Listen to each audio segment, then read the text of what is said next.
The digital learning platform that my group members and I decided to critique is Google Classroom by Alyssa, Chris, Dakota, Jonathan, and Keisha. What is Google Classroom? Google Classroom is an online learning system designed for the school classroom through an online digital system that demonstrates daily tasks within a classroom, such as paperless assignments, communication, and collaboration with peers, and document recordings. Some features can be seen in the tech features, where they're compatible with a variety of devices, such as computers and smartphones, integration with all G Suite applications like Google Documents, Gmail, or even Google Drives.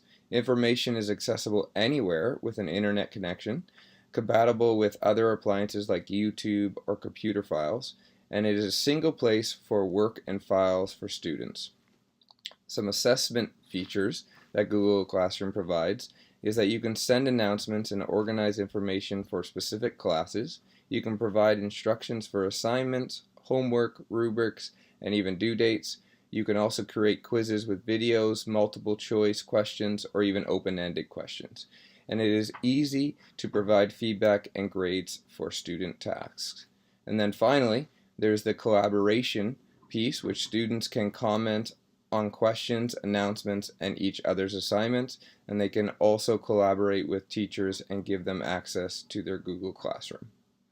The teaching and learning processes within Google Classroom offer teachers the opportunity to design a virtual classroom where students can access instructions, watch related videos, reference rubrics, post assignments, receive grades, and read teacher and peer feedback.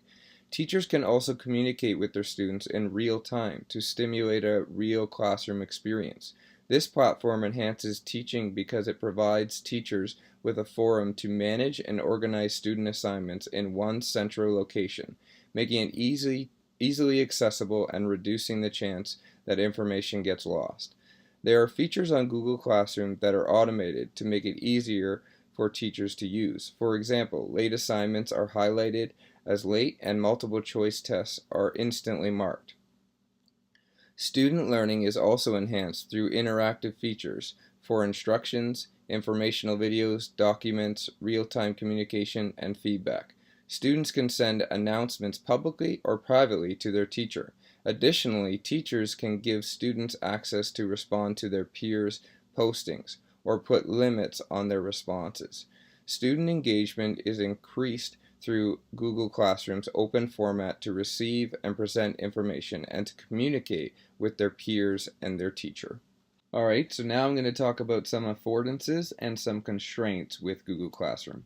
So some affordances can be seen in the accessibility piece of Google Classroom, in that students can pretty much access it wherever they are as long as they have a good internet connection and they have a computer or smartphone. Google Classroom allows for collaboration amongst teachers and amongst students, which makes for an authentic learning experience. Communication is another affordance in that Google Classroom has multiple avenues for communication between students, between parents, and even between teachers. And finally, it allows for great documentation in multiple ways of recording and documenting student assignments and grades. Some constraints now can be seen in the difficult account management, in that if you have a couple other Google domains, it might interfere or get in the way, and it's hard to decipher between the two. Or if a student already has used Google Classroom, he or she may have multiple Google Classrooms that have a hard time determining which one is your current classroom now. Another constraint is communication. Currently, Google Classroom remains to have a no live option for instant messaging to collaborate and discuss with peers, which can make it rather difficult if some students are trying to work together on an assignment. And finally, notification alerts. Google Classroom does not have notifications or alert systems when documents are created, changed, and/or feedback has been provided. So some suggestions that we suggest that for Google Classroom is that you don't allow students to be owners, as sometimes this is problematic as students have access to change and edit, delete, even delete uploaded material. There needs to be a restriction so this doesn't happen. And finally, a live chat or discussion board needs to be created so that students can communicate with each other to create an authentic, creative, and collaborative learning environment while working on assignments and tasks. The demographics of Google Classroom is great for all students, as young as kindergarten all the way up to grade 12. But it is not just for students, it can also be for educators, in that they can create and share documents with each other, and they can make faculty meetings, general information sharing of resources, and even professional development, all within Google Classroom. Now we're going to talk about some theories found within Google Classroom. The first theory we cover is the principle of e-learning. And some facets within this principle can be seen within the multimedia principle, in that Google Classroom allows you to include hyperlinks, pictures, videos that you can embed right in the assignment tab to make it easier or better for learning. Then you've got the contiguity principle, which allows you to create as many assignments and postings as you wish and organize them in any way that you desire. Then you've got the modality principle, which is very similar to the multimedia principle, in that you can make hyperlinks on videos and you can post anything that might help your students understand the assignment. Then you've got the redundancy principle, which is not specifically covered within Google Classroom, but it's up to the teacher to make sure that they don't use text and speech at the same time to make it more redundant. Then you've got the coherence principle, which again is up to the teacher, which is avoiding using unnecessary content. So the teacher just simply has to know what's necessary and what's not necessary. Then you've got the personalization principle, which again, the Google Classroom does not offer any unique benefits for this, but again, it's up to the teacher to make sure that their assignment description is personalized and with real words. And then finally, segmenting and pre-training principle. And Google Classroom allows you as a teacher to be as organized or disorganized as you wish. This level of organization allows you to follow this principle very well. So again, up to the teacher whether he or she wants to be organized or disorganized. Finally, a few more learning theories can be seen in the theory of cognitive load.